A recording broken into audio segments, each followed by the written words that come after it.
দর্শক, দক্ষিণের জেলা বরিশালের হাম পরিস্থিতির খবর জানবো আমরা। কাউসার হোসেন রানা আমার সঙ্গে যুক্ত হয়েছেন। রানা, একটু জানাবেন দক্ষিণাঞ্চলের এই জেলাতে আপনি হাসপাতালে রয়েছেন, সার্বিক পরিস্থিতি কেমন? কিটের স্বল্পতাও রয়েছে বলা হচ্ছে, বিস্তারিত জানাবেন।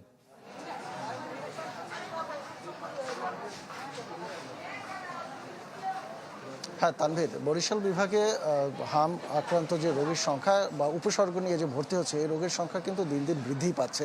মাঝখানে কয়েকদিন একটু একই রকম পরিস্থিতি ছিল, কিন্তু সেখান থেকে এখনও আবার বৃদ্ধি পাচ্ছে। এবং যদি বলি যে বরিশাল বিভাগের হাম উপসর্গ নিয়ে বা হামের মৃত্যুর সংখ্যাটি, তাহলে সেটি এখন পর্যন্ত 24 পর্যন্ত ঠেকেছে, যার ভিতরে 3 জন একেবারেই শনাক্ত যে তারা হাম আক্রান্ত হয়ে মারা গিয়েছে, এবং এছাড়া বাকি যে 21 জন তারা উপসর্গ নিয়ে মারা গেছে। এবং এই যাদের মৃত্যু ঘটেছে তাদের অধিকাংশ, প্রায় 14 জনের মৃত্যু ঘটেছে বরিশাল এই শের-ই-বাংলা মেডিকেল কলেজ হাসপাতালে চিকিৎসাধীন অবস্থায়।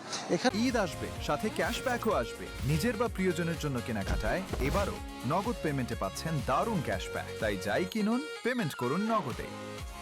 এখানে আমরা যে বিষয়টি দেখছি সেটি হচ্ছে যে এখানে আসলে শিশুদের জন্য কোনো আইসিইউ নেই। আমরা এই যে হাসপাতালে এখনো আসলাম, এখানে এসে দেখছি যে নেবুলাইজারের দেওয়ার জন্য বা শিশুদের দেওয়ার জন্য একটি লম্বা লাইন রয়েছে।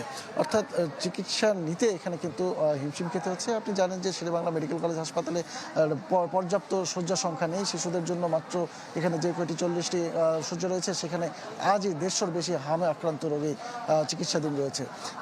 আর এটি যদি বিভাগের তথ্য বলি, বিভাগের সংখ্যাটি বরিশালে এ পর্যন্ত 3000-এর বেশি হাম উপসর্গ নিয়ে 3583 জন হাম আক্রান্ত বা হামের উপসর্গ নিয়ে ভর্তি হয়েছে। যদিও সুখবর হচ্ছে 3165 জন চিকিৎসা নিয়ে আবার সুস্থ হয়ে বাড়িও ফিরেছে।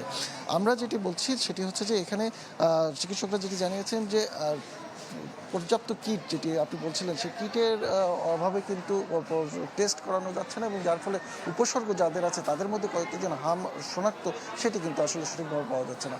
তবে চিকিৎসকরা জানিয়েছেন যে তারা এই অবস্থায় চিকিৎসা দেওয়ার জন্য তারা সর্বাত্মক সচেষ্ট রয়েছেন এবং চেষ্টা করছেন, বিশেষ করে আইসোলেশন দেওয়ার জন্য রোগীদেরকে পরামর্শ দিচ্ছেন। এই ছিল বরিশালের চিকিৎসা সেবার বর্তমান পরিস্থিতি। জি রানা, ধন্যবাদ আপনাকে। কাউসার হোসেন রানা বরিশালের হাম পরিস্থিতি এবং সার্বিক যে পরিস্থিতি নিয়ে যে আসলে কী ধরনের হাসপাতাল কর্তৃপক্ষ পর্যবেক্ষণ করছে, কীভাবে তারা ব্যবস্থা গ্রহণ করছে সে বিষয়ে জানাচ্ছিলেন আমাদের।